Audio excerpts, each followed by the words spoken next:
You all know the story. Doctor Who began in the 1960s. Dalek mania grasped the nation. The show, along with its main cast, regenerated a number of successful times. Everything was fine. Well, for the most part. As the years went on, the general public sadly fell out of favour with this once beloved sci-fi show. After a 2-year-long hiatus, the show returned! But not for long. I cancelled the show. It was cancelled, dead in the mud. The evil Michael Grade had destroyed everything that people held close to them. I thought it was rubbish. I thought it was pathetic. Until June 1991. It was reported by a variety of sources, including Doctor Who magazine, that British radio personality David Burton was to take on the role of the titular Time Lord. Look, it even says it on his cool, flashy new car. You see, an independent film company had begun production on a Doctor Who reboot. The blue police box was scrapped in favour of a red telephone box. 2 companions were instated, and the rest is history. The show became a cultural icon once again. What? This didn't happen, by the way. Yeah, I mean, sadly, the 12th Doctor's right. Literally. Doesn't exist. Doctor Who did not, in fact, return in 1991. Mr. David Burton did not, in fact, become the 8th Doctor. But why is that? Unlike the well-documented tenures of other actors who've taken on the mantle of the Doctor, as of 2024, no episodes featuring Burton as the Doctor have ever been aired, and there's no official records or acknowledgement from the BBC. Despite this, Burton still claims to this day that he filmed at least 2 unaired pilot episodes of a Doctor Who revival back in the early 90s. Well, we certainly did a couple, 2 full kind of episodes anyway. I mean, you know, at least. This throws out so many questions. If not the BBC, who produced this? An independent company? But who? Was it perhaps a big-budget fan film in the vein of Ian Levine's Downtime or any other infamous Doctor Who fan film from the early 90s? If these David Burton episodes still exist somewhere, they're technically lost media. Do they still exist somewhere today? What monsters and villains did this 8th Doctor face? And most important of all, where did he get that really cool car? I mean, who wouldn't want to drive that? I know I would. Well, we'll start at the beginning. In 1989, Burton had just finished performing in the musical Lock Up Your Daughters. The play was directed by Paul Bernard. Classic Who fans may recognise this name, as in his younger days, Bernard directed numerous iconic episodes of Doctor Who during the Jon Pertwee era, such as Day of the Daleks and The Time Monster. Now, we do have 100% confirmation on this. There are photos and records proving that this production did in fact take place in Red Hills Harley Quinn Theatre between the 27th of June and the 1st of July 1989. Burton says that Bernard, the director, got back in contact with him soon after the play's short run. The pair met up in Grosvenor House Hotel in London. Burton claims he was unaware of what the meeting was for. He guessed it was for another panto or maybe a short film, but he was shocked to find out Paul Bernard was to lead a new revival of Doctor Who, and he wanted David to have a role in the show. Well, not just a role. And he said, "Oh no, dear boy.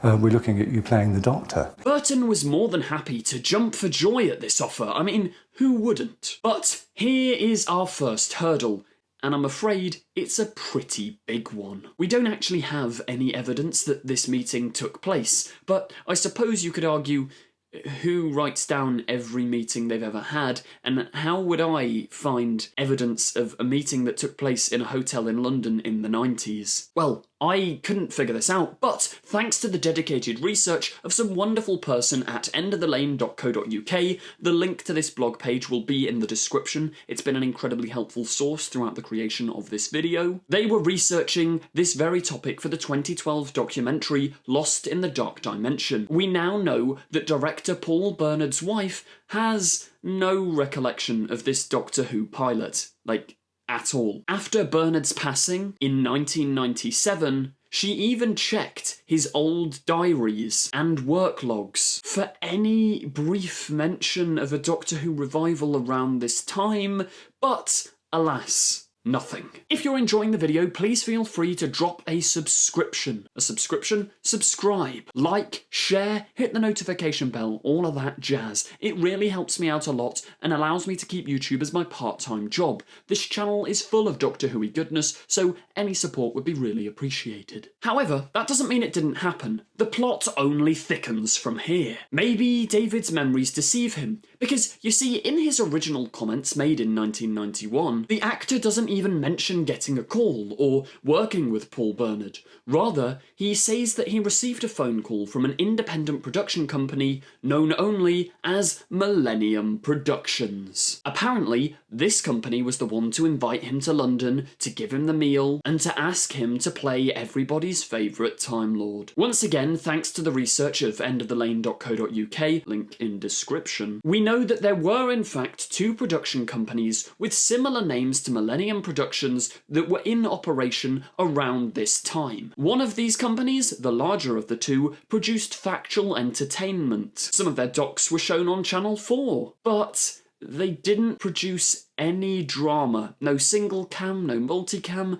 no fiction content. And the director of that company was actually phoned up and asked about this, and he says they had absolutely no involvement in Doctor Who during this time period. However, there was a second, more mysterious company. A smaller company registered in December 1993. Then, before they made a single piece of media that I can find, they were finished in May of 1993. But maybe, just maybe, this smaller production company did begin to produce these two pilot episodes that Burton claims to have filmed. I mean, if the company was shut down before they could officially release anything, who's to say they didn't begin making it and then everything was axed? According to Burton, they finished shooting 2 whole episodes of this revival. Each episode had its own director. The plan was to bring these episodes and show them to the BBC, hoping that they'd give it a budget and pick the series up for more. But what was the plot of these episodes? What happened to the TARDIS? And who were Burton's trusted companions? Well, the producers allegedly wanted an older Doctor, in a similar vein to William Hartnell's first Doctor,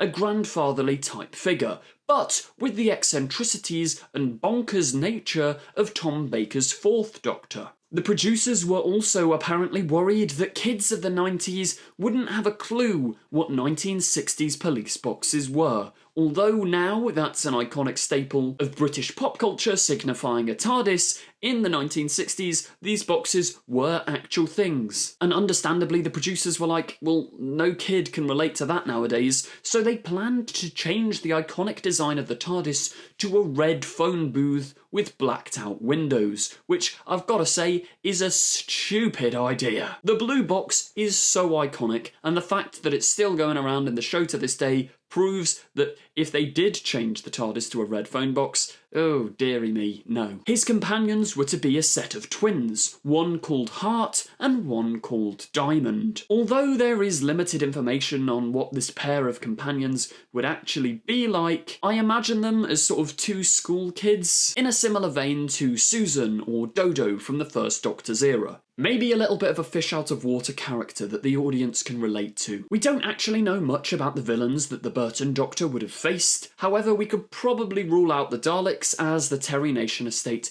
are infamous for keeping the Daleks' rights to themselves. I mean, in 2005, the actual show, the 2005 RTD-led reboot of Doctor Who, almost didn't get to use the Daleks. But that's a story for another time. Subscribe, maybe, if you want to hear that eventually, I don't know. Burton claims they filmed across the UK and Austria for over 3 months, in locations such as Vienna, school grounds in Beaconsfield, bit of a contrast there, a disused warehouse in Kensington, and the Chislehurst Caves. Although in 2012, Burton claimed to have never said they went abroad to shoot the episodes, but he did say that. Who knows? I mean, surely, if they shot 2 episodes, there'd be a picture, a still, a clip, a bit of lost media, something to prove that these episodes actually exist. Someone would have come forward. What about Hart? What about Diamond? As time went on, naturally, people started to become far more sceptical about Burton's story. His story kind of changed and developed over the years, but he always claimed that the independent company who made these episodes had incredibly strict copyright rules. You couldn't take photos, couldn't share any information. All copies of the film, he says, have probably been scrapped along with all promo material, but surely he still has a script. We were only ever given sides.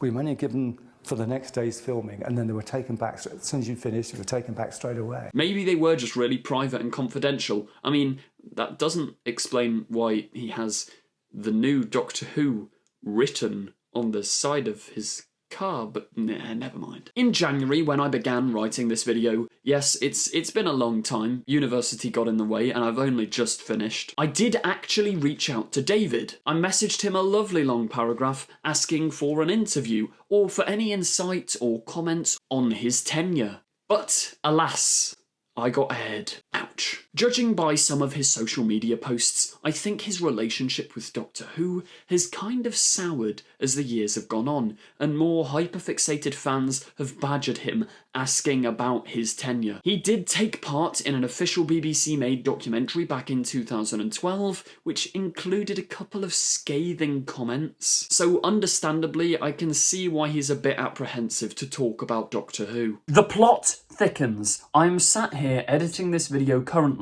and just literally like an hour ago on David Burton's Facebook page, he's done an entire podcast interview about his time as the Doctor. I haven't actually listened to it yet, but I'll link it in the description because I'm sure it provides some more insight. And I'm just going to say again, David, if you're watching this video, I would absolutely love having you on my channel to discuss your time as the Doctor, and also I've got a really cool Doctor Who related idea. Just DM me or message me on Facebook or whatever. So where's David now? Well, he's still enjoying a wonderful acting career, appearing in numerous pantomimes, I think around 40-something pantomimes, which is a massive achievement, and various other adverts or short films. He seems happy enough without Doctor Who, so I must ask, please do not try and reach out to him, don't badger him, don't contact him because of this video. I tried and got no response. But what's my personal take on this whole scenario? Will these alleged episodes ever see the light of day? No.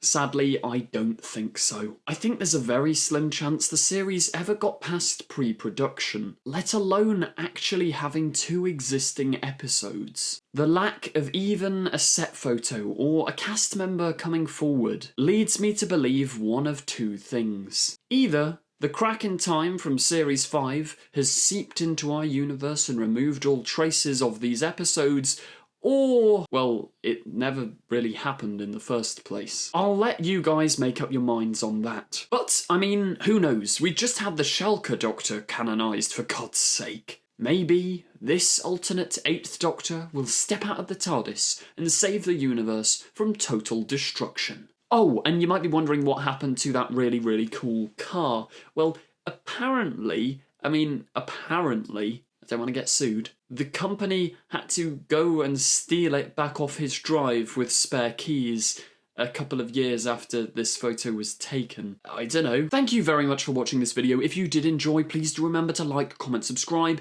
You know the drill. Share this video if you enjoyed. Hit the notification bell. Why not? The channel's full of Doctor Who-y goodness. Thank you very much for watching, and goodbye.